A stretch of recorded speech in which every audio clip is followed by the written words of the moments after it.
Kill that weak version of yourself. Not with anger, not with hatred, but with discipline, awareness, and relentless self-respect.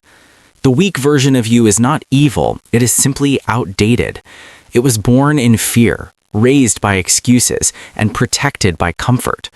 It learned to survive instead of dominate, to explain instead of execute, and to dream instead of act. That version of you once had a purpose. It kept you safe when you didn't know better. But today, safety is no longer your goal. Growth is, power is, purpose is. And that weak version cannot walk with you into the life you are meant to live. The weak version of you wakes up tired without having worked. It complains about opportunities while scrolling endlessly through other people's success. It blames circumstances, luck, parents, society, timing, everything except itself. It says one day instead of day one. It waits for motivation instead of creating discipline. And the hardest truth is this: as long as that version exists, your potential will stay locked, your dreams will suffocate, and your life will feel like a constant almost. Killing the weak version of yourself does not happen in one dramatic moment.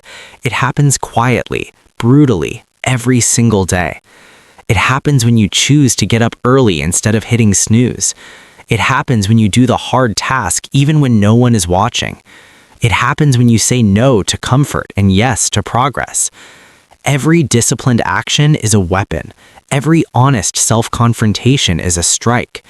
Every time you keep a promise to yourself, the weak version loses oxygen. You must understand something deeply. Your mind will fight this transformation. The weak version is clever. It knows how to sound logical. It will tell you to rest when you need to work. It will tell you that you deserve comfort when you've done nothing to earn it. It will remind you of your past failures, your fears, and your insecurities, not to protect you, but to keep itself alive. Do not negotiate with that voice. Weakness survives through negotiation. Strength is built through command. Look at your habits. That is where the weak version hides. It hides in procrastination disguised as planning.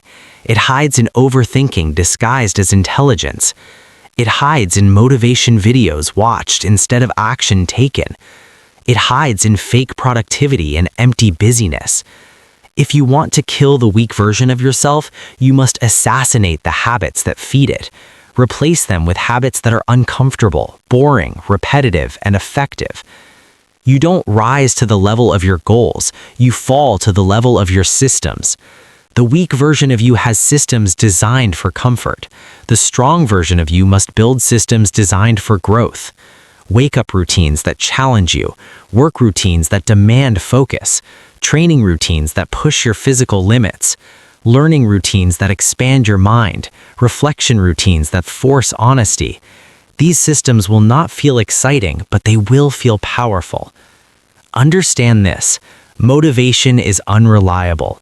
The weak version of you waits to feel inspired. The strong version of you acts regardless of feeling. Discipline is the ability to move forward even when every emotion tells you to stop. That is why discipline feels painful at first. It is literally the death of your old self. You are cutting off its food supply. You are starving its excuses. You are suffocating its laziness. There will be days when you want to quit. That is not a sign of failure. It is proof that the weak version is dying. When a snake sheds its skin, it experiences discomfort, vulnerability, and resistance. Growth always feels like loss before it feels like power. You are not losing yourself. You are shedding what no longer serves you. Stop romanticizing your struggles without changing your behavior. Pain without progress is just suffering. Trauma without transformation becomes identity. The weak version of you hides behind stories of hardship to justify stagnation. The strong version uses hardship as fuel. It says, because of what I went through, I refuse to stay small. It converts pain into precision, anger into action, fear into focus. You must also kill the weak version of yourself in your environment. Weakness loves company. It survives in circles where excuses are normalized and mediocrity is accepted. If everyone around you is comfortable being average, your ambition will feel like arrogance. But it is not arrogance to want more from yourself. It is responsibility.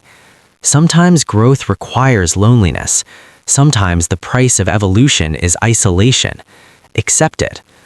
The weak version of you seeks validation. The strong version seeks mastery. Stop chasing applause and start chasing progress. Stop announcing your plans and start delivering results. Silence is powerful. Let people misunderstand you while you build. Let them doubt while you work.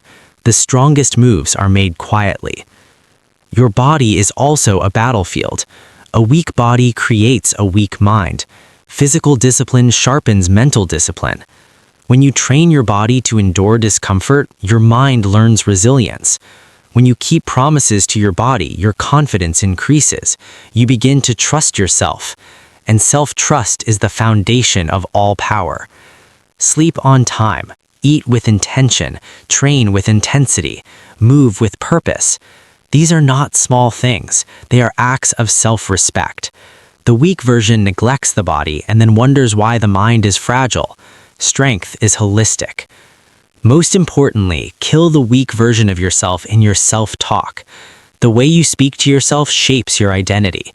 If you constantly tell yourself that you are tired, unlucky, behind, or incapable, your brain will obey. Words are commands. Change your language. Say, I am becoming disciplined. Say, I do hard things. Say, I finish what I start. Speak strength until it becomes truth. This is not about becoming heartless. It is about becoming accountable. Compassion without discipline is weakness. Discipline without compassion is cruelty. You must balance both. Forgive yourself for past mistakes, but do not excuse future laziness. Love yourself enough to demand more. The weak version of you wants comfort today. The strong version of you wants freedom tomorrow. Choose wisely, because every choice is a vote for the person you are becoming. Once the weak version of yourself begins to die, something powerful happens. Silence. The noise of excuses fades. The chaos of overthinking calms. In that silence, clarity is born. You begin to see your life not as something that happens to you, but as something you are responsible for creating. This realization is terrifying and liberating, because responsibility means no more hiding, but also means unlimited power. The strong version of you is not loud. It does not seek attention. It does not need constant reassurance. It is grounded, focused, and intentional.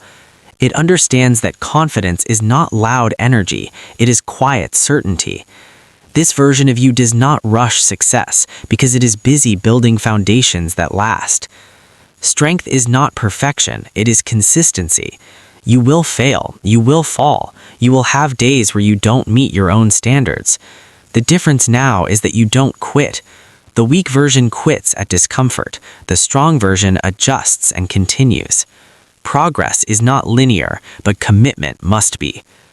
You begin to realize that your biggest enemy was never other people. It was the version of yourself that avoided responsibility. Once that enemy is defeated, external obstacles lose their power. Problems become puzzles. Pressure becomes privilege. Hard days become training days. Your strong version understands delayed gratification. It can say no to pleasure today because it sees a bigger reward tomorrow. It understands that every meaningful achievement requires sacrifice of time, energy, comfort, and sometimes relationships, and it accepts that price without complaint. Your standards rise. You no longer tolerate chaos, disrespect, or laziness, especially from yourself. You protect your time fiercely. You choose your inputs carefully, what you watch, what you listen to, who you allow access to your energy. Your life becomes intentional instead of reactive. Fear does not disappear, but it loses control. The strong version of you acts despite fear. Courage is not the absence of fear. It is obedience to purpose over emotion. You stop waiting to feel ready, because readiness is built through action, not fought. You also begin to respect boredom. Repetition no longer scares you. You understand that mastery is found in doing the same fundamentals again and again when excitement is gone. While others chase novelty, you chase depth. While others look for shortcuts, you build endurance. The strong version of you keeps promises to itself. This is crucial. Self-trust is built one promise at a time. When you say you will wake up early, you do it. When you say you will train, you show up. When you say you will work, you focus. Over time, this creates an unbreakable identity. I am someone who does what I say. And with identity comes momentum. Momentum changes everything. Tasks that once felt impossible now feel manageable. Confidence compounds. Discipline becomes easier. Not because life got easier, but because you got stronger. You stop comparing yourself to others. Comparison is a weakness habit. The strong version of you competes only with yesterday's self. It asks one question daily: did I improve, even slightly? That mindset builds unstoppable growth. Eventually, you look